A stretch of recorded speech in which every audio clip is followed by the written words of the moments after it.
Você já reparou como algumas pessoas parecem sofrer fisicamente quando o mundo fica alto demais? Enquanto a maioria consegue ignorar o burburinho de um restaurante cheio ou a música alta no ônibus, elas estremecem, tapam os ouvidos ou até saem do ambiente, como se o som fosse uma agressão. À primeira vista pode parecer exagero, afinal, é só barulho. Mas por trás dessa reação intensa, existe uma história neurológica e emocional que poucos entendem. Antes de julgar como frescura, é importante saber, não é drama, é sobrevivência. O cérebro delas não filtra sons como o nosso. O que para você é um fundo musical agradável, para elas é uma enxurrada de estímulos que invadem sem permissão. Imagine tentar ler um livro enquanto 10 pessoas gritam palavras diferentes no seu ouvido. É mais ou menos assim que elas vivem em ambientes barulhentos. E não é falta de paciência, é como se o volume do mundo estivesse sempre no máximo, sem botão de controle. A ciência tem um nome para isso, misofonia, quando sons específicos desencadeiam raiva ou ansiedade, ou hiperacusia, hipersensibilidade a sons em geral. Mas vai além do diagnóstico. Muitas vezes essa versão tem raízes em experiências passadas. Talvez tenham crescido em lares onde o silêncio era quebrado por brigas, gritos ou sons abruptos que anunciavam perigo. O cérebro aprendeu, barulho igual ameaça. Outras desenvolvem essa sensibilidade depois de traumatismos, como acidentes com sons estrondosos ou períodos de estresse extremo, quando o sistema nervoso fica em alerta constante. Há ainda quem simplesmente nasça com uma rede neural mais sensível, como se os fios que conectam os ouvidos à emoção fossem mais finos e vibrassem com qualquer toque. Essas pessoas costumam ser observadoras natas. Em uma festa, enquanto todos conversam, elas notam o tilintar dos talheres, o zumbido do ar-condicionado, a risada alta de mais 3 mesas adiante. Não é à toa que muitas são artistas, escritores ou cientistas, profissões que exigem atenção aos detalhes que outros ignoram. Mas essa mesma habilidade tem um preço, a exaustão. Vivem em um mundo onde o volume geral está sempre alto demais, e o esforço para filtrar o que importa consome energia mental. Por isso muitas preferem ambientes controlados, onde podem escolher os sons que entram em suas vidas. Há quem diga que é só se adaptar, como se fosse possível desligar uma parte do cérebro com força de vontade. Mas imagine pedir a alguém com alergia a amendoim que simplesmente pare de ter uma reação. Não funciona assim. O que ajuda, na verdade, é compreensão. Entender que, para elas, o silêncio não é luxo, é oxigênio. Que fones de ouvido com cancelamento de ruído não são mimimi, são escudos. E que, quando pedem para baixar o volume, não estão sendo chatas, estão protegendo sua sanidade. Se você é uma dessas pessoas, saiba, você não é difícil nem exagerada. Seu cérebro apenas processa o mundo de uma forma diferente, como quem enxerga cores que outros não veem. E se isso te faz evitar lugares barulhentos ou preferir a companhia dos livros à das multidões, não é defeito, é autopreservação. Afinal, no mundo que não para de fazer barulho, saber quando se calar é uma forma de sabedoria. Já se você convive com alguém assim, experimente algo simples. Pergunte qual o volume ideal. Às vezes, basta baixar a música um pouco ou escolher um restaurante mais tranquilo para transformar uma tortura em um momento agradável. Pequenos gestos que para elas, soam como o som mais bonito do mundo, o do respeito. E você, como lida com os sons ao seu redor? Comenta aqui se também sente-se incômodo ou se conhece alguém assim. Compartilha este texto com quem precisa entender, ou ser entendido. E se quiser mais reflexões sobre como o nosso cérebro interage com o mundo, ativa as notificações para não perder os próximos. Até a próxima, e que seu dia seja na medida certa de decibéis. Fone de ouvido. O silêncio que fala, quando o mundo é demasiado alto e como encontrar sua frequência. Você já entrou em um ambiente e sentiu que o ar vibrava com um som que só você ouvia? Não é a música alta nem as vozes sobrepostas, é algo mais sutil e ao mesmo tempo esmagador. Como se cada talher batendo no prato, cada risada estridente ou até o zumbido do ar-condicionado fossem agulhas perfurando um balão de paciência que você nem sabia que tinha. Pois é, enquanto alguns chamam isso de frescura, ou exagero, a ciência tem um nome para isso: misofonia, o ódio aos sons, ou hiperacusia, hipersensibilidade auditiva. Mas além dos termos técnicos, existe uma verdade mais profunda: seu cérebro não está quebrado, está sintonizado em uma frequência que a maioria não capta. E não é só sobre som, é sobre o peso das coisas não ditas. Aquela colega que mastiga com a boca aberta não está apenas comendo, está roubando sua paz. O vizinho que liga o som às 7 horas não está só ouvindo música, está invadindo seu espaço mental. Para você não é apenas um barulho, é uma violência sensorial, como se alguém estivesse arranhando um quadro que só você consegue ver. O que seu cérebro está tentando te dizer, e por que ninguém mais entende? Imagine seu sistema nervoso como um rádio antigo, daqueles com botões de sintonia. Enquanto a maioria das pessoas vive com o volume no 5, confortável, previsível, o seu está presetado no 8 ou 9, captando até as interferências que os outros ignoram. Não é defeito.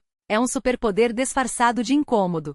Estudos mostram que pessoas com sensibilidade auditiva aguçada têm mais conexões neurais em áreas ligadas à emoção e memória. Por isso, um som inocente pode desencadear ansiedade ou raiva. Uma amígdala hiperativa, o centro de alarme do cérebro, que interpreta estímulos comuns como ameaças. Memórias associadas. Aquele garfo arranhando o prato te lembra da briga dos seus pais na infância. O latido do cachorro, da vez que você se perdeu na rua. Mas aqui está o plot twist. Essa mesma sensibilidade que te faz sofrer com o barulho do trânsito também te permite ouvir o que outros não ouvem. A entonação falsa em uma desculpa. O silêncio carregado antes de uma notícia ruim. A música que ninguém mais percebe no vento. Você não é frágil, você é um tradutor de frequências. A sociedade não foi feita para você, e isso não é um problema seu. Vivemos em um mundo obcecado por estímulos, notificações, propagandas, conversas paralelas, música ambiente em todo lugar. Para 80% das pessoas, isso é normal. Para você, é uma guerra de guerrilha diária. E aí vem a culpa. Por que eu não consigo lidar com isso como todo mundo? A resposta é simples, porque todo mundo não existe. A norma é uma ilusão estatística. Se você fosse uma planta, seria uma orquídea, não uma erva daninha que cresce em qualquer lugar, mas uma flor que precisa de condições específicas para florescer. E adivinha? Orquídeas são as plantas mais valiosas do mundo. O problema não é você. É um mundo que romantiza o barulho. Ah, mas festa boa é alta. Ignora o silêncio, como se quietude fosse tédio. Confunde sensibilidade com fraqueza, quando, na verdade, é intensidade. Como sobreviver, e até gostar, de um mundo alto demais. Crie seu kit de sobrevivência sensorial. Não é frescura, é autopreservação. Tenha sempre à mão. Fones de cancelamento de ruído não são só para viagens, são seu escudo invisível. Tampões de ouvido de alta redução, aqueles usados em obras, sim, eles salvam vidas.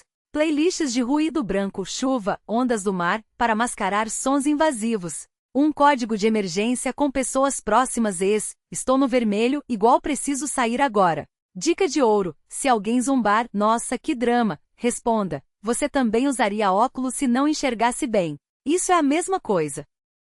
2. Escolha seus ambientes como um curador de arte. Você não precisa evitar o mundo, só precisa editá-lo. Priorize lugares. Com acústica amigável, tapetes, cortinas, paredes de tecido absorvem sons. Fora do horário de pico, restaurantes às 15 horas, supermercados às 10 horas.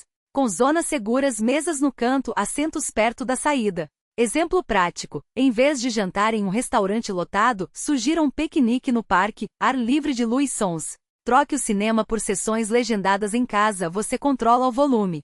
3. Transforme sua sensibilidade em uma arma. Aquilo que te incomoda pode ser seu maior diferencial.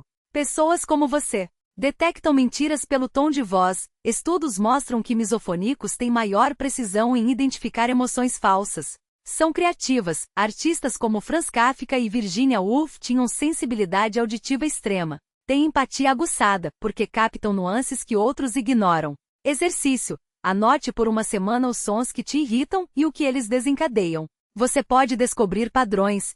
Sons repetitivos me dão ansiedade porque lembro da minha mãe batendo panelas quando brigava com meu pai. O autoconhecimento é o primeiro passo para dominar sua superaudição. 4. Eduque sem culpar quem convive com você. Não é egoísmo, é comunicação não violenta. Em vez de marca de cruz para de mastigar tão alto, meu Deus. Experimente. Marca de seleção branca, amor, eu tenho uma coisa estranha com sons de mastigação. Não é você, é meu cérebro. Podemos tentar comer em silêncio por 10 minutos? Frase mágica: isso não é sobre você, é sobre como meu sistema nervoso funciona. Mas eu agradeço por tentar entender. O silêncio não é vazio, é onde a magia acontece. Em 2011, a Finlândia lançou uma campanha turística com o slogan Silence Please. Não era ironia, em um mundo barulhento o silêncio virou luxo. E você que sofre com os decibéis a mais, é um guardião desse tesouro. Pense nas coisas mais profundas da vida. O primeiro beijo não tem trilha sonora. A revelação de um segredo acontece em um sussurro. A paz depois de uma tempestade é feita de ausência de som. Você não odeia todos os sons, só os que roubam sua atenção do que realmente importa. E isso, meu amigo, não é defeito. É um convite para viver em alta definição. Seu desafio esta semana. Identifique um som que te irrita e um som que te acalma. Detesto buzina de carro, mas amo chuva batendo na janela. 2. Crie um ritual de silence 5 minutos por dia sem estímulos auditivos, nem música, nem podcast. Só você e o mundo. 3. Compartilhe este texto com alguém que já te chamou de chato por causa de barulho. E escreva nos comentários. Qual som te faz querer sumir do mapa? E qual te faz sentir em casa? Para refletir.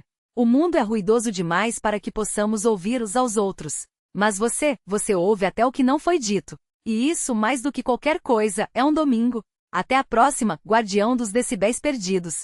Fone de ouvido Faíscas. PS, se você chegou até aqui, é porque isso ressoou com você. Salva este texto para os dias em que se sentir demais, num mundo que não entende. E lembre-se, sua sensibilidade não é um fardo. É uma assinatura única de como você experimenta a vida. O silêncio que fala mais alto que qualquer som. Você já percebeu como alguns silêncios carregam mais peso que um grito?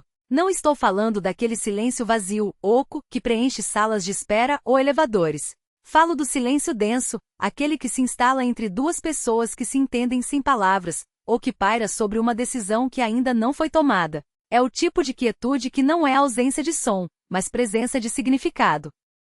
Pense na última vez que alguém olhou nos seus olhos e não disse nada. Não foi um desconforto, foi uma conversa inteira em código. Ou então naquela noite em que você acordou às 3 horas da manhã e o mundo estava tão quieto que até seu próprio coração parecia alto demais. Esse silêncio não era vazio, era um convite para ouvir algo que só você poderia escutar. O que seu silêncio diz sobre você?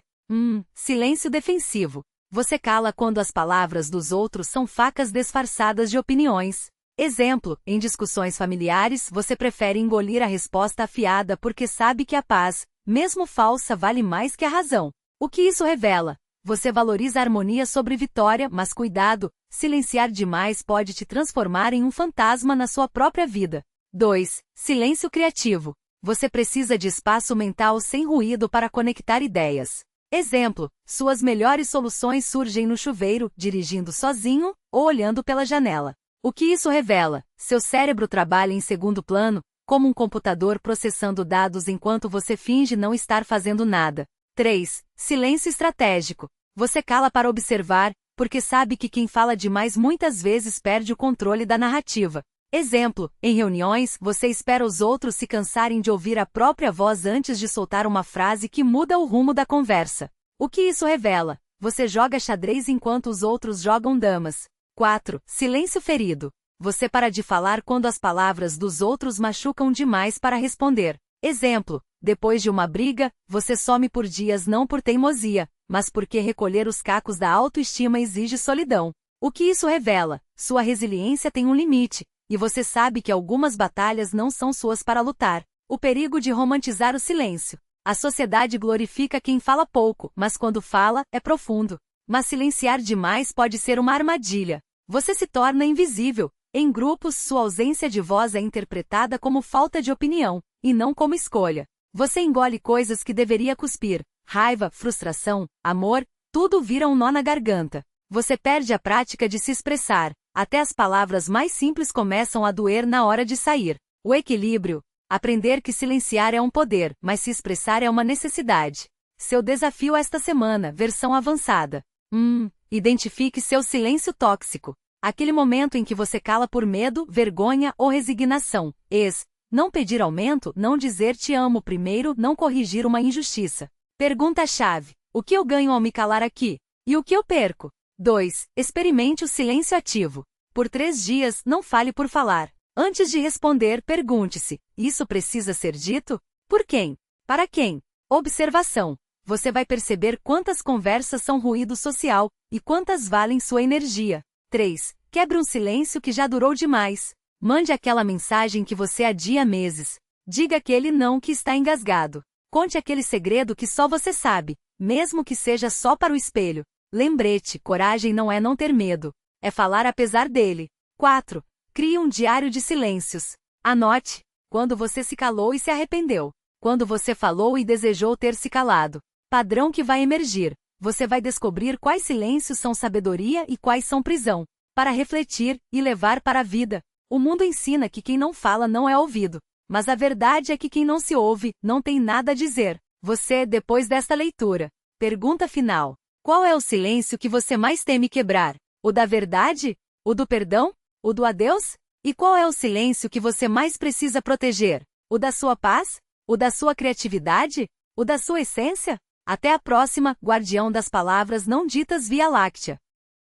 PS, se você salvou este texto, é porque algo aqui ressoou como um eco na sua alma. Guarde-o para os dias em que sentirem que seu silêncio é um fardo. Lembre-se, as pessoas mais interessantes que conheci não eram as que falavam mais, mas as que escolhiam suas palavras como quem escolhe joias, uma de cada vez, e só as que valem o peso. PPS, comenta aqui, qual foi a última vez que você deveria ter se calado, mas falou? E qual foi a última vez que deveria ter falado, mas se calou? As respostas vão te surpreender. Os silêncios que falam mais alto que as palavras. O silêncio como espelho. O que você não diz revela quem você é. Você já percebeu como alguns silêncios pesam mais que gritos? Não estou falando daqueles momentos de quietude natural, quando a conversa esmorece ou a mente vagueia. Estou falando daqueles silêncios carregados, os que deixam um gosto metálico na boca, como se as palavras não ditas fossem moedas engolidas. Anote isso. O silêncio que você protege é o seu refúgio. O silêncio que você quebra é a sua revolução.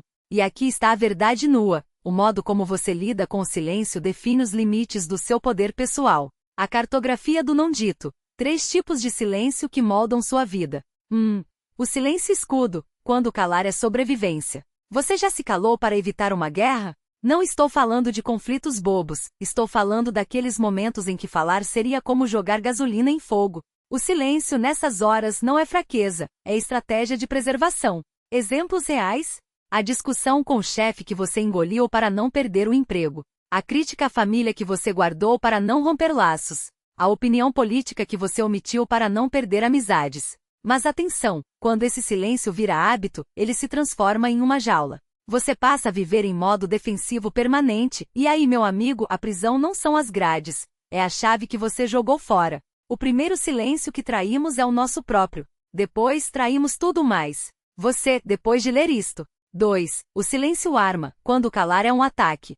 Este é o silêncio mais perigoso. Não é passivo. Não é medo. É vingança fria. Como reconhecê-lo? Você se cala para punir. Seu silêncio é um castigo, uma forma de fazer o outro sentir o peso da ausência. Você usa o não dito como uma faca que só você segura. Problema: essa arma sempre volta contra você. Porque enquanto você acha que está controlando a situação, o ressentimento está corrompendo suas entranhas.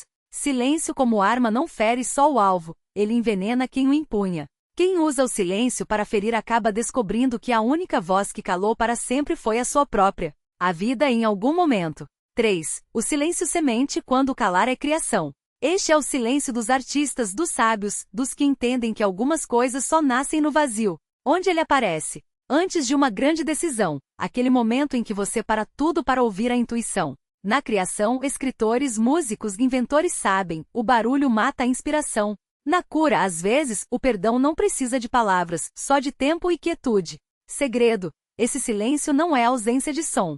É presença de significado. É o espaço onde as coisas importantes crescem. As maiores respostas da vida não vieram de quem falou mais, mas de quem soube se calar no momento certo. O universo em um suspiro. O grande paradoxo. Por que temos medo do silêncio? A sociedade nos ensinou que quem não fala não existe. Quem não opina não importa. Quem não grita não é ouvido. Mas aqui está a verdade bombástica. O mundo está saturado de ruído. Todos falam, poucos dizem algo. Todos opinam, poucos pensam. Todos gritam, poucos são lembrados. O silêncio, hoje, é o novo luxo. É o espaço onde as almas se encontram, porque é só quando paramos de falar que começamos a ouvir. Exercício radical, o desafio dos 7 silêncios. Nos próximos 7 dias, escolha um tipo de silêncio para praticar, não por obrigação, mas como experimento de autoconhecimento. Silêncio digital, um dia sem redes sociais. Observe o que surge quando o barulho alheio some. 2. Silêncio relacional. Em uma conversa, ouça sem preparar sua resposta. Só escute. 3. Silêncio criativo. 30 minutos sem música, podcast ou TV. Deixe a mente vagar sem rumo. 4. Silêncio emocional. Quando sentir raiva, conte até 10 antes de falar. Veja o que muda. 5. Silêncio existencial. Antes de dormir, pergunte: o que eu evito dizer a mim mesmo? 6. Silêncio social. Em um grupo, fique quieto e observe. Quem domina a conversa? Por quê? 7. Silêncio sagrado. Feche os olhos e pergunte ao seu futuro eu: o que você gostaria que eu parasse de calar? Avisos importantes. Você vai odiar alguns desses silêncios. Ótimo! Isso significa que eles estão tocando em algo real. Algumas pessoas vão estranhar seu silêncio. Perfeito! Isso prova que elas estavam acostumadas a ocupar seu espaço. No final, você vai descobrir que o silêncio não é vazio, é o lugar onde as coisas mais importantes acontecem. A pergunta que vai te perseguir, e você precisa responder: olhe para trás nos últimos 12 meses e responda. Qual foi o silêncio que mais te custou? A verdade não dita? O amor não declarado? A saída não anunciada? Qual foi o silêncio que mais te salvou? A briga que você evitou? A decisão que amadureceu na quietude? A dor que você não alimentou com palavras? Agora a pergunta que dói. Se você morresse amanhã, quais silêncios você se arrependeria de ter carregado? O silêncio como legado. Pense nisto. As pessoas não se lembram de tudo que você falou. Elas se lembram de como se sentiram ao seu lado. Um silêncio carregado de julgamento deixa marcas. Um silêncio cheio de compaixão cura feridas. Um silêncio preenchido de presença se torna um abraço que dura anos. Seu maior poder não está no que você diz, mas no que você escolhe não dizer, e no modo como esse não dito ressoa nos outros. Até a próxima, arqueólogo do Silêncios Ânfora. PS. Salve este texto. Volte a ele quando sentir que suas palavras estão sufocando em vez de libertando. Lembre-se, as pessoas mais poderosas que conheci não eram as que falavam sem parar, mas as que sabiam quando o silêncio era a resposta mais eloquente. PPS. Responda nos comentários. Qual foi o silêncio que você quebrou e se arrependeu? E qual foi o silêncio que você manteve e hoje agradece? As respostas vão revelar padrões que você nem sabia que existiam. PPPS. Se este texto te tocou, compartilhe com alguém que precisa ouvir que estar quieto não é fraqueza, às vezes, é a forma mais corajosa de existir.